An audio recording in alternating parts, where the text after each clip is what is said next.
Hello everyone, it's Ben here, and I'm here with Rich. Hello there. And what are we going to talk about today, Rich? We're going to talk about the Mass Effect Andromeda combat gameplay trailer that just dropped. Yeah, the one that came out was CES. It was last night. It's about 2 minutes of it. But what we're going to focus on mainly is there was a lot of kind of new, I guess you call them UI elements.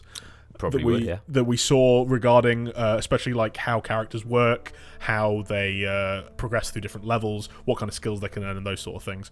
First, we're going to just kick off with some basics, I suppose. So go ahead. So it looks like from the first couple of screens that you see, about sort of 40 seconds into the trailer, XP levels will level right up.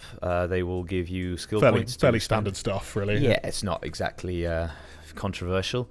And credits will let you buy things. It looks like, interestingly, in the top right, you can see that the Nexus has a level, the Nexus being, I guess, the equivalent of the Citadel. Yeah, it's like the new kind of hub, really, isn't it? It's what we're arriving in the Andromeda Galaxy on. Yeah, and there are also inventory and item limits, as you can see in the top left. That sounds really bad.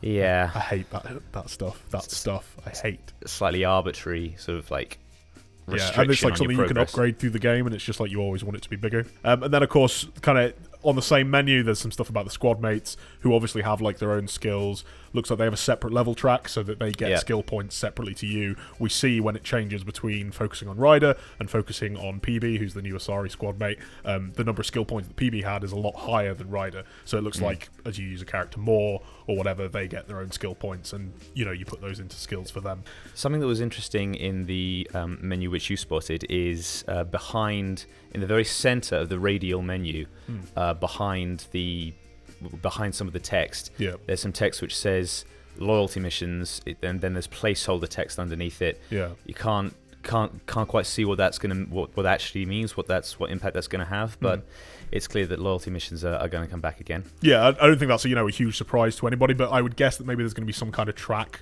on that main screen that says, hey, you've got 2 loyalty missions available, because they were usually like the best stuff in Mass Effect 2 and 3. They were always kind of the main interesting missions, and also you want to get those done fairly quickly to upgrade your people.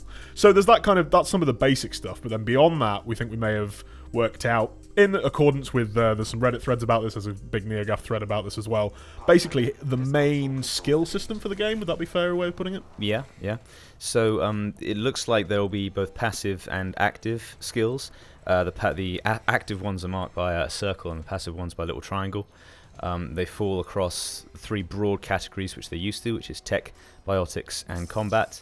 And it looks like you'll be able to have 3 active skills equipped at once, and passives will have a bunch of different ongoing effects, I suppose, but exactly how those all work is a little bit less obvious. The other thing about actives is it seems like there's a system where a lot of them have 2 different effects. So you can tap the button and that'll do one thing, or then you can hold the button down and that might do something slightly different. The most obvious example in the trailer is we see Overload, which I think is returning from 2 and 3 and 1, right? In the trailer, we see that if you tap it, it'll hit one target, do extra damage to their shields. But if you hold it down, it'll charge it up for a little bit, and then it will hit 3 targets. It'll hit one and then chain between 2 others. That's fairly interesting. That's a way to give a bit more variety in how you might use skills. And as they're dropping the number that you can use to 3, and I think previously it was more than that, definitely. In the first game, it was a lot more than that. Like, with less skills available to you at once, you can probably switch them out of combat, but, during an actual scenario, you won't be able to have access to this whole thing. You kind of need more variety there to work it out.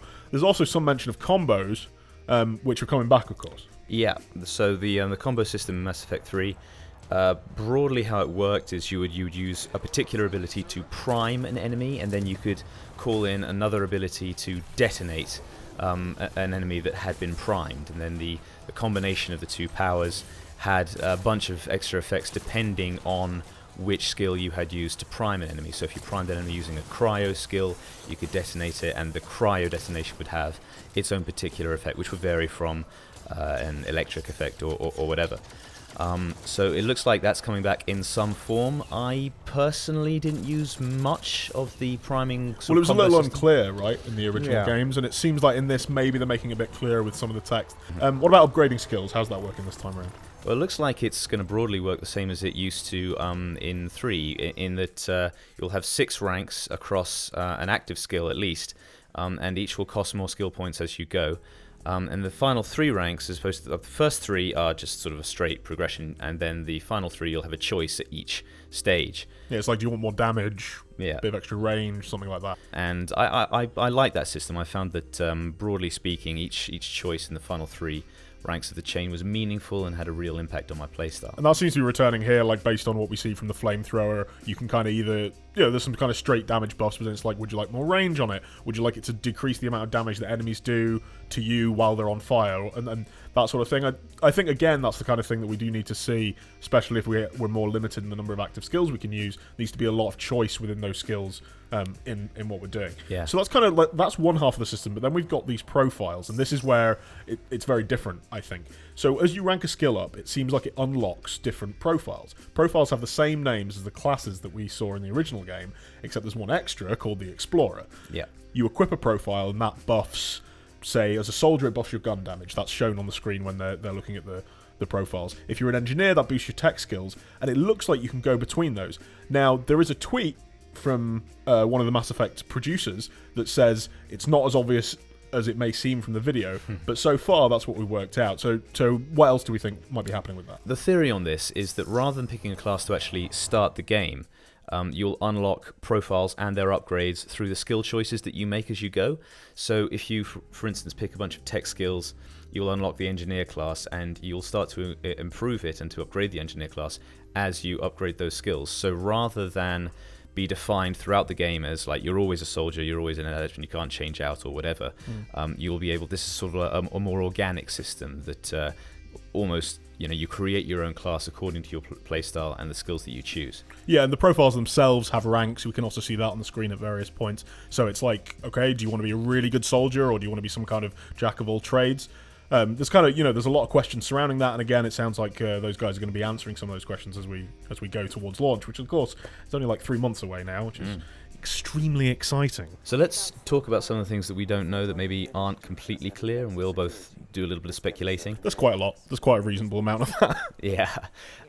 Starting with class titles, in the video we see both Recon Specialist and Technical Overseer used as labels for the player's class profile. Well, yeah. Like so this is what we're not quite sure about. When the video starts, under Ryder's name on the right-hand side, it says Recon Specialist, level 27, something like that. And then at the end of the video, when he unlocks enough skills that his engineer upgrades, or sorry, towards the end of like the UI bit, it says Technical Overseer unlocked. But we don't really know what these are. They might just be cosmetic names that they just kind of are there on your profile to summarize what you have equipped at that moment. It could be a whole third system that we don't know a lot about yet. Obviously, there's going to be more to explore as we go forward. That maybe will govern like exactly how powerful certain skills are, or will let you specialize more. But yeah, we don't really know what those words mean yet, and I think that's probably where the majority of further kind of explanation about the system might come from. Yeah, I'm reminded of sort of RPG games that like evolve a class with a very, very, very specific name that's sort of a fusion of lots of broad playstyles based on the skills that you pick for yourself. So maybe all this system is just a descriptor for an organic class that you're building yourself as you pick different skills from those broad archetypes. Yeah, so the game can make maybe decisions based on that, and also so you can tell people easily, oh yeah, I'm playing this or that. So another thing that we're not really sure about is passives. There are a lot of passives shown in the video, but there doesn't seem to be anywhere where you activate or deactivate them. What do we think about this? Yeah, it's an interesting one. I mean, like, there's a lot of passive abilities that are listed under all the different class profiles that we've seen. So they could be always active. They could have a separate equip system. So if there are only 3 slots for your active powers, it would be a little bit harsh to... I mean, having to decide between like, okay, I've got like 6 actives to choose from, and then there's these 5 passives. The passives are quite boring. No one's ever going to pick those passives if they have to choose between them and the actives, I think. So, is there another system there, or are all the passives active at once? With the number there are, that would also seem a bit weird, right? To have all of them active at once, yeah, for sure. I think so. So maybe it'd be governed by which profile you're playing under. So if you're an engineer, you've got all of the engineer passives active at once. Yeah, I think that's the kind of thing that I could see them talking about, and again, that's probably something they'll expand upon when they can talk more about the system. And then finally, there's profiles themselves.